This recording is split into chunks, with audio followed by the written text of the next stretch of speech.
Bicycle balloon tutorial. Leave an 8 fingers width at the tail end of the balloon.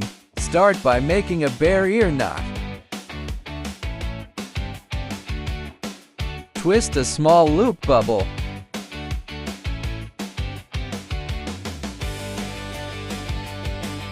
While twisting a loop twist of the same size.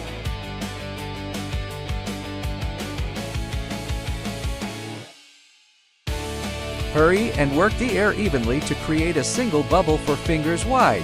Twist to 2 finger loops to form a double ear knot.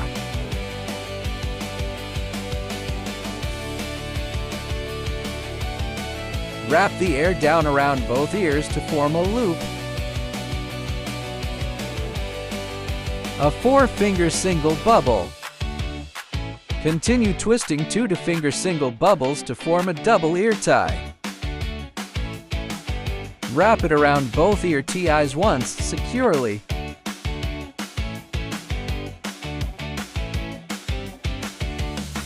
Twist a single bubble.